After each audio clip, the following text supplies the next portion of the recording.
नमस्कार, स्वागत है आप सभी का निवेश के एबीसीडी में और मैं हूं आपके साथ कविता थपलियाल। और अगले आधे घंटे बात होने वाली है बाजार के उतार चढ़ाव के बारे में और बाजार के लिए क्या खास ट्रिगर्स हैं, और साथ ही अगर आपने अपने लिए कोई निवेश पोर्टफोलियो बना रखा है तो आपको क्या रणनीति अब अपनानी चाहिए। मेरे साथ निमेश चंद्रन जुड़ चुके हैं, बाजार और निवेश जगत की ऐसी आवाज जो कि बारीकी से आपको समझाएगी आपके लिए सही रणनीति क्या है।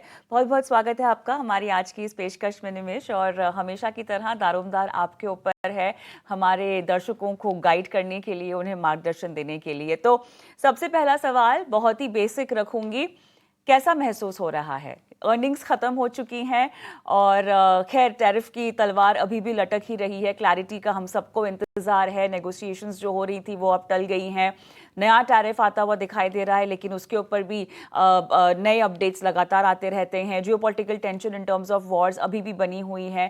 कैसे देख रहे हैं आप बाजार को?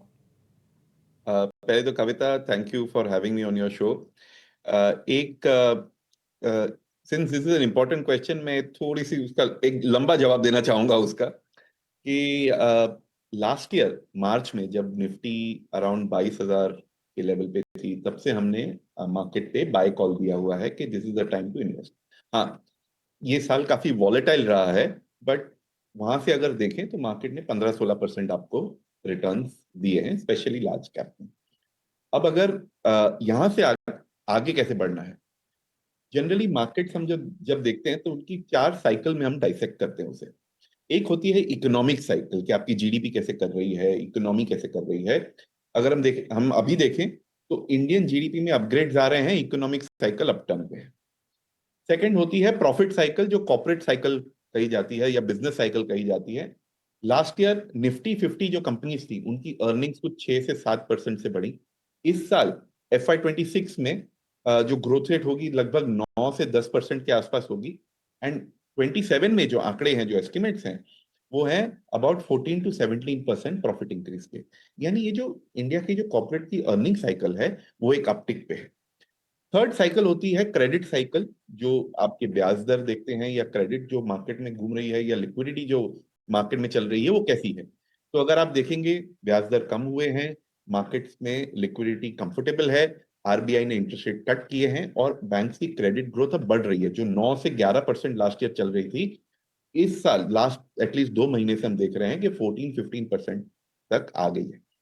अगर लास्ट साइकिल देखें, जो sentiment cycle, now because of certain news जो टैरिफ के बारे में आ रहे हैं या इंटरनेशनल वॉर्स के बारे में आ रहे हैं, सेंटिमेंट थोड़ा सा सबड्यूड रहा है या वीक रहा है। यहां से जब सेंटिमेंट इंप्रूव होगा तब मार्केट्स मूव करेंगी।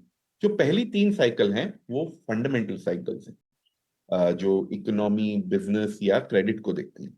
लास्ट साइकिल जो है वो बिहेवियरल साइकिल है, वो सेंटिमेंट के ऊपर, वो कभी भी टर्न हो सकती है।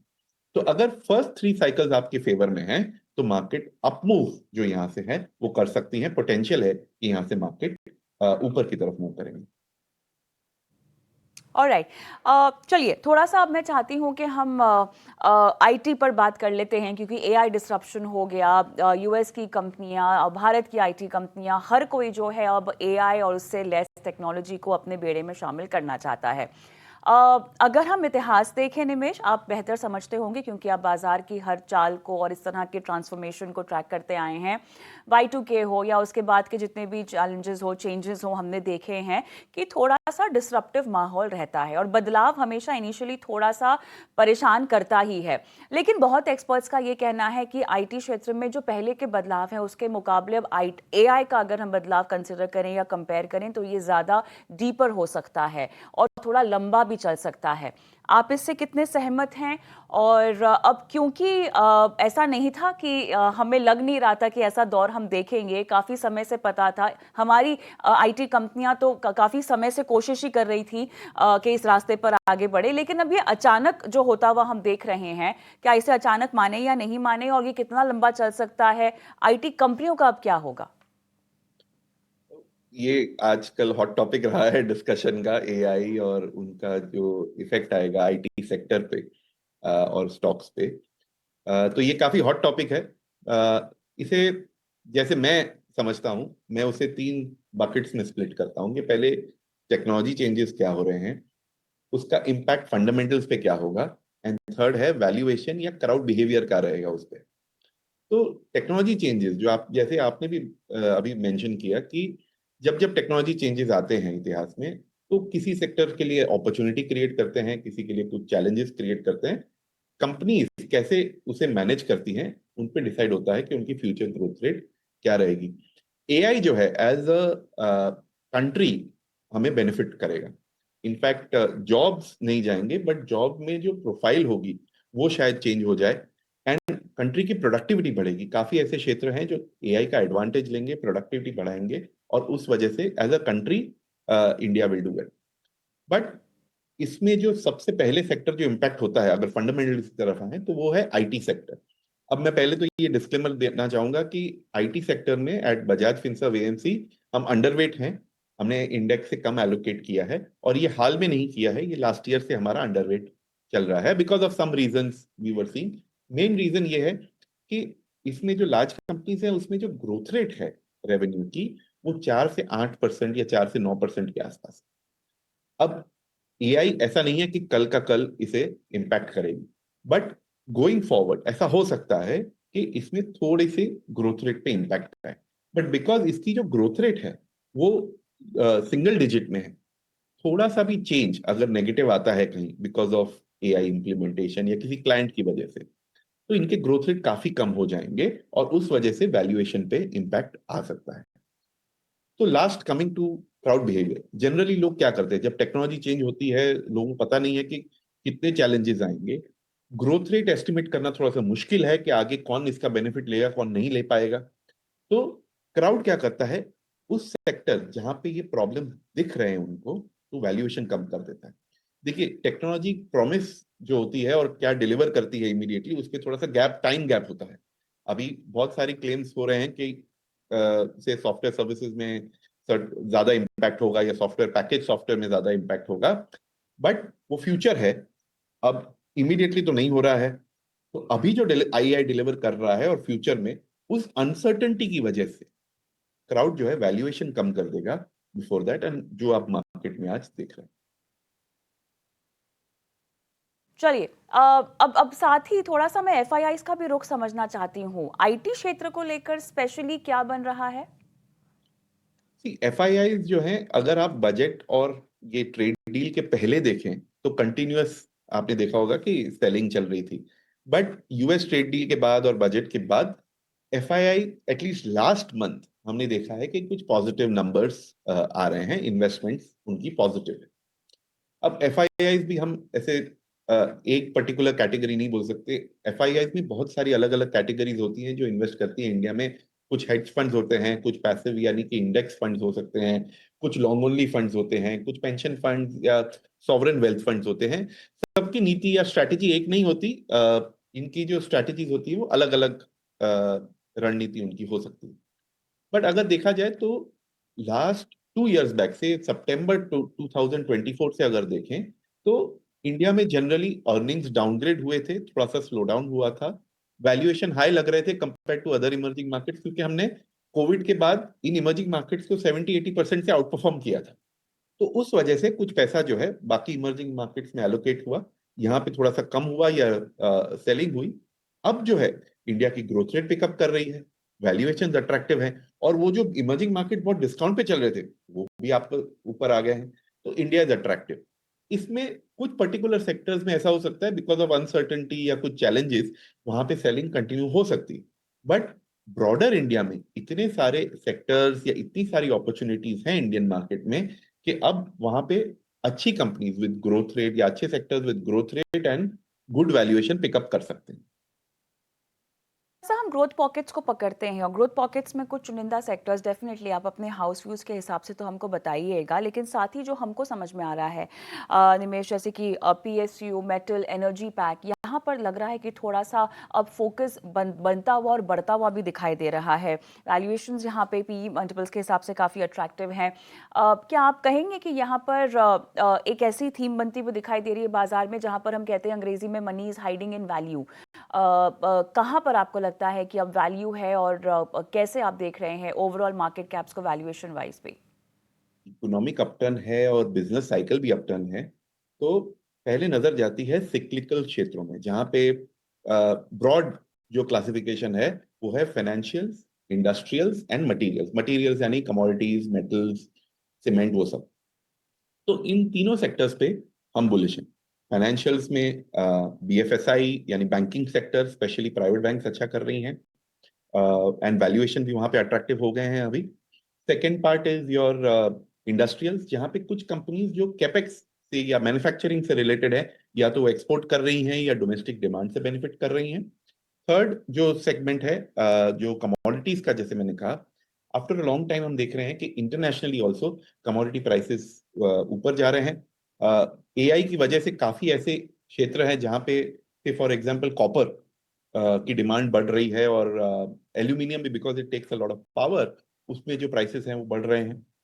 तो ये तीन बकेट्स में अपॉर्चुनिटीज बहुत है। एआई की वजह से अगर टेक्नोलॉजी सेक्टर को थोड़ी सी चैलेंजेस या उनके ग्रोथ रेट पे क्वेश्चंस हैं, on the other side power sector को एक नया स्टिमुलस मिला है या नई ग्रोथ एरिया मिली है। तो जो financial, industrial, material sector and power sector, इन क्षेत्रों पे एज अ हाउस हम काफी bullish.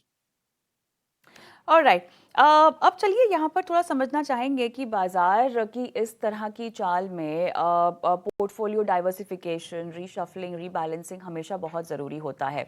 Mid and small cap में अगर किसी को अभी भी फोकस करना है, तो क्या हमारे पास पॉकेट्स हैं? देखिए, लार्ज कैप पर तो आप निर्भर करेंगे ही, क्योंकि आपको पोर्टफोलियो में स्टेबिलिटी चाहिए।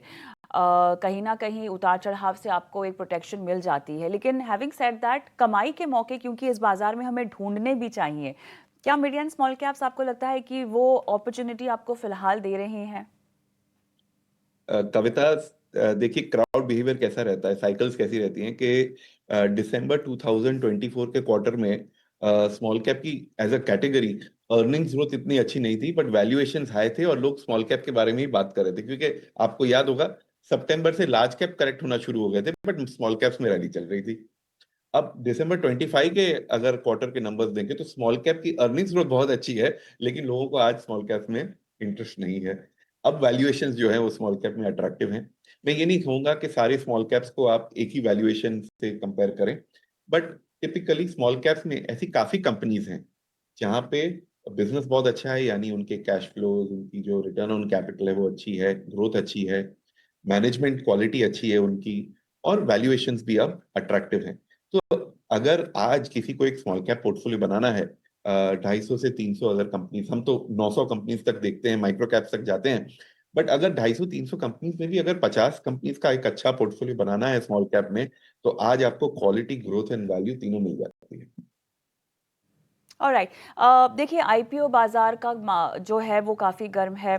हम देख रहे हैं कि लगातार तादाद बढ़ती हुई जा रही है। अगर हम फंड रेजिंग के आंकड़े भी देखें तो ये उम्मीद और संकेत तो ये कह रहे हैं कि लगभग $20 बिलियन जो इकट्ठा किया था पिछले साल, उसके दोगुना जो है अब की बार इकट्ठा करने की संभावना है। अब यहाँ पर आप कैसे आईपीओ बाजार को गर्म देख रहे हैं? क्या ट्रेंड समझ में आ रहा है आपको? यहाँ पे क्राउड से थोड़ा मेरा व्यू कॉन्ट्रेरियन है। हम काफी सिलेक्टिव हैं आईपीओस के बारे में। हम जनरली लिस्टिंग गेन के लिए नहीं इन्वेस्ट करते, हम लॉन्ग टर्म कंपनीज में इन्वेस्टेड रहने के लिए इन्वेस्ट करते हैं। तो कविता, क्या होता है कि हम, कोई आईपीओ आता है, अगर बिजनेस काफी यूनिक है तो अलग बात है, बट अगर वैसी सिमिलर कंपनी अगर हमें लिस्टेड स्पेस में अच्छे वैल्यूएशन पे मिल रही है, तो हम उसे प्रेफर करते हैं, क्योंकि हमने उसे ट्रैक किया है, उसकी हिस्ट्री देखी है। आईपीओ जो कंपनी आती है, सिलेक्टिवली अगर कोई यूनिक बिजनेस मॉडल है और वैल्यूएशन ठीक आ रहा है तो हम देखते हैं। लेकिन लास्ट ईयर में मेजॉरिटी जो आईपीओ आए, उससे मुझे बेंजामिन ग्राहम की बुक में एक जो कोट लिखा था वो याद आता है। आईपीओ का डेफिनेशन है, इट्स प्रोबेबली ओवर प्राइस्ड, यानी कि उसके वैल्यूएशन शायद ज्यादा है, इसलिए आ रहे हैं। तो हम काफी सिलेक्टिव हैं। ऐसा नहीं है कि किसी आईपीओ को हम इमीडिएटली जस्ट बिकॉज वो आईपीओ है रिजेक्ट कर दे, ऐसी बात नहीं है। उसे बिजनेस स्टडी करके अगर हमें वैल्यूएशन ठीक लगे तो हम डेफिनेटली इन्वेस्ट करते हैं।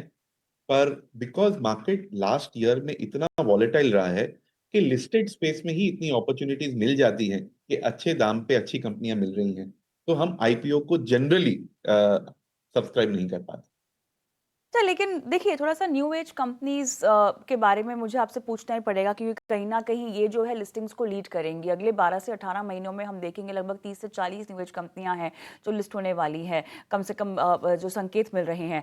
अब ऐसे में इस पूरे सेक्टर को आप कितना बड़ा होता हुआ देख रहे हैं? डेफिनेटली कंसर्न्स हैं, देखिए यहाँ पे ग्रोथ विजिबिलिटी को लेकर काफ़ी सारे सवाल खड़े होंगे। हम गवर्नेंस स्टैंडर्ड्स की भी हम बात कर रहे हैं, सच में प्रॉफिट्स की भी बात कर रहे हैं। एक रिटेल निवेशक को बहुत सारी चीज़ें देखनी होती है, क्योंकि ये न्यू एज कंपनीज हैं। यहाँ पर पॉलिसी मेकिंग पर निर्भरता होती है, चेंजिंग डायनामिक्स पर काफ़ी हद तक निर्भरता होती है। आप इस सेक्टर को कैसे देखते हैं और इस स्पेस से जुड़ी कंपनियों को कैसे देखते हैं? न्यू एज कंपनीज पे हम काफी बुलिश हैं कविता। ओके। जो कंपनीज जो ई कॉमर्स में हैं या नए बिजनेस मॉडल लेके आ रही हैं, यूजिंग टेक्नोलॉजी, अगर कंज्यूमर को ज्यादा वैल्यू दे रहे हैं, तो हमें वो बिजनेसेस काफी अच्छे लगते हैं। टिपिकली हम क्या चेक करते हैं कि बिजनेस में एक जो बिजनेस मॉडल है उनका वो कितना स्ट्रांग है। ऐसा तो नहीं कि कोई कॉम्पिटिटर आके उनसे जल्दी से उनका मार्केट शेयर लेके जा सकता है। तो बिजनेस मॉडल हम उनका चेक करते हैं। ग्रोथ रेट कितनी, ग्रोथ रेट कैसी रही है, फ्यूचर के लिए उनकी जो ग्रोथ रेट है उसके लिए उनके पास कैश फ्लोज क्या है वो देखते हैं हम। कंपनी प्रॉफिट बना रही है कि नहीं वो देखते हैं। और फिर वैल्यूएशंस देखते हैं। अ, तो इस सेक्टर, इन जो क्षेत्र में जो कंपनीज हैं उन पे हम बुलिश हैं। लेकिन अगर मैं आपको कहूं कि आपको एक कार खरीदनी है जहां पे बहुत अच्छे फीचर्स हैं, कार की स्पीड अच्छी है, बिल्ट अच्छी है, उसके जो इलेक्ट्रॉनिक्स डैशबोर्ड्स एंड सिस्टम्स हैं वो अच्छे हैं, आप किसी भी दाम पे तो उसे बाय नहीं करेंगे। आप वेट करेंगे कि उसे आप सही दाम पे अगर आपको मिले, सही वैल्यूएशन पे आपको मिले, तब वो आप बाय करेंगे।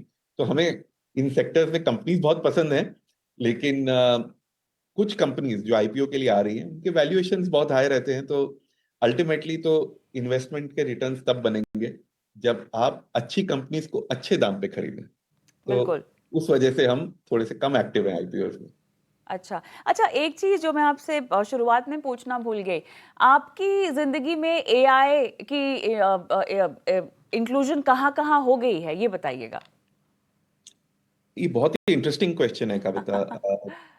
एक्चुअली हम बजाज एएमसी एक प्रोसेस ड्रिवन एएमसी है। हम काफी डेटा एनालिटिक्स और एक सही इन्वेस्टमेंट प्रोसेस पे चलते हैं, ताकि हम अपने, वैसे आउटपुट को हम कंट्रोल नहीं कर सकते but we deserve a good output, क्योंकि हम उस पे एक सही डिसिप्लिन से चलते हैं। तो काफी ऐसे रिसर्च के एरियाज हैं जिससे एआई से मदद हो रही है। हमारा काम थोड़ा फास्ट हो रहा है। कहीं पे अगर हमें कोई पॉइंटेड रिसर्च करनी है तो हम एआई यूज करते हैं। क्वांट मॉडल्स में हम एआई यूज करते हैं कि ये क्वांट मॉडल्स अपने आप सीख के थोड़ा बेटर होते रहें। एज मार्केट कंडीशंस चेंज, वो डायनामिकली क्वांट मॉडल्स भी चेंज होते रहें। तो हम काफी ऐसे टूल्स हैं एआई द्वारा हम रिसर्च के लिए यूज कर रहे हैं। मैं ये कहूंगा कि we try to combine the best of two, कि जहाँ पे human intelligence, creativity and wisdom भी है, साथ में एआई की प्रोसेसिंग कैपेबिलिटी एंड उसकी जो डेटा एनालिटिक्स की कैपेबिलिटी है, उसको हम कैसे कंबाइन करके बेटर डिसीजंस लें। अब थोड़ा-सा कंज़म्पशन स्पेस पर हम फ़ोकस करते हैं और उसके अंदर जितने बास्केट्स आ रहे आते हैं उस पर फ़ोकस करते हैं। क्योंकि अब वो समय आ ही चुका है, जो हमने जीएसटी को लेके बड़े ऐलान सुने हैं, उनका हम फ़ायदा अब और आगे बढ़ता हुआ देखें। इसमें अगर मुझे बास्केट वाइज़ डिवीज़न करना हो, तो आप किस स्पेस में ज़्यादा जल्दी इम्प्रूवमेंट आती हुई देख रहे हैं डिमांड साइड में? अच्छा, एक और डिबेट जो चल रही है वो है urban demand versus rural demand. कहाँ पे सिनेरियो आप बढ़ता हुआ और बदलता हुआ, और कंपनीज की कैपेबिलिटी टू कैच अप कितना देख रहे हैं?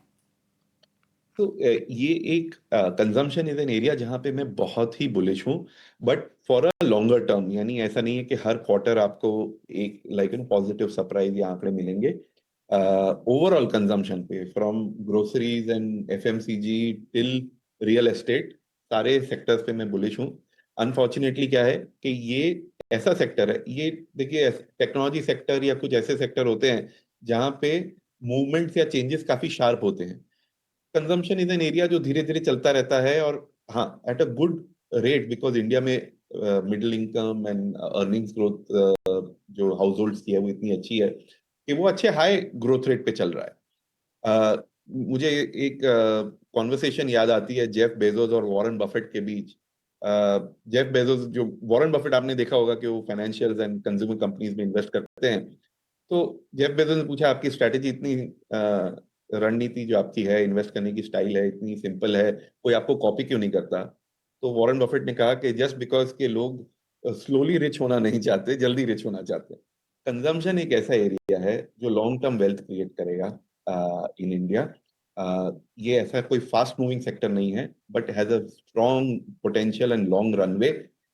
इसमें बहुत सारी ऐसी कंपनीज हैं जहां पे बैलेंस शीट बहुत अच्छी है, कैश फ्लोज बहुत अच्छी है, ब्रांड के हिसाब से उनकी जो कॉम्पिटिटिव एडवांटेज या हम मोट जो कहते हैं, कॉम्पिटिटिव मोट, वो काफी स्ट्रांग है। ये कंपनीज ऐसी हैं जो ज्यादा चेंजेस नहीं देखती, उनके जो ग्रोथ रेट्स हैं वो सिमिलर चलते रहते हैं। हाँ, 2 साल से या 3 साल से, बिकॉज मार्केट जो है केपेक्स की तरफ ज्यादा ध्यान दे रहा है, इन स्टॉक्स को इग्नोर किया गया है, और काफी ऐसी कंपनीज है जहां पे वैल्यूएशन बहुत ही कम हो गए, स्पेशली उनकी हिस्ट्री से तो बहुत ही कम हो गए। तो यहाँ पे बहुत अच्छी अपॉर्चुनिटीज हैं, और ये बहुत बड़ा सेक्टर है। जैसे मैंने कहा कि ये डेली डिलीवरीज, ग्रोसरीज से लेके रियल एस्टेट तक जाता है। तो इसमें काफी ऐसी कंपनीज हैं जहाँ पे आप अच्छी ब्रांड्स पिकअप करके अच्छे वैल्यूएशन पे आप आज निवेश कर सकते हैं। तो कंजम्पशन पे तो I am very very bullish. हाँ, सिर्फ यही कहूंगा कि कंपेयर, मैं खुद सरप्राइज हूँ कि ये कंपनीज अभी भी जो स्टॉक प्राइस है इतने अच्छे वैल्यूएशंस पे मिल रहे हैं। ऑलराइट, बहुत बढ़िया। मेरे ख्याल से मैं चर्चा के अंत में भी आ चुकी हूँ, लेकिन क्योंकि आप बहुत ज़्यादा पढ़ते हैं, कौन सी किताब आजकल आप पढ़ रहे हैं, कुछ बताइए उसके बारे में, क्योंकि बहुत ज़रूरी होता है आप लोगों की अनवाइंडिंग प्रोसेस को जानना, क्योंकि उसमें भी कहीं ना कोई सीख होती है हमारे दर्शकों के लिए। तो क्या, कौन सी किताब है आजकल? मैं बिहेवियरल फाइनेंस का बड़ा फैन हूँ, तो मैं जी। जनरली उससे लाइक साइकोलॉजी से रिलेटेड, सो टिपिकली मैं लोगों को ये कहता हूँ कि अगर आपको इन्वेस्टमेंट के बारे में सीखना है तो आपको बुक्स पढ़नी चाहिए 4 चीजों के बारे में। एक ओके। तो साइकिल्स के बारे में आपको पढ़ना चाहिए, सेकंड मार्केट कॉन्सेप्ट्स के बारे में पढ़ना चाहिए, थर्ड साइकोलॉजी के बारे में, और फोर्थ हिस्ट्री के बारे में। तो ये 4 चीजें अगर आप जमा कर लें तो जी। आपका रीडिंग लिस्ट इन्वेस्टमेंट के लिए तैयार हो जाएगा। जी। रिसेंटली मैं री रीड कर रहा हूँ एक बुक, हाँ। रिचर्ड थेलर जो नोबेल प्राइज विनर हैं बिहेवियरल फाइनेंस के लिए। उनकी एक बुक है मिसबिहेविंग। तो ओके। वो मैं वापस एक बार रीड कर रहा हूँ। उसमें बहुत अच्छी कुछ स्टडीज हैं अच्छा। जो मार्केट से बहुत ही रिलेटेड और इस समय बहुत ही हाँ। इम्पोर्टेंट उससे कनेक्शंस है।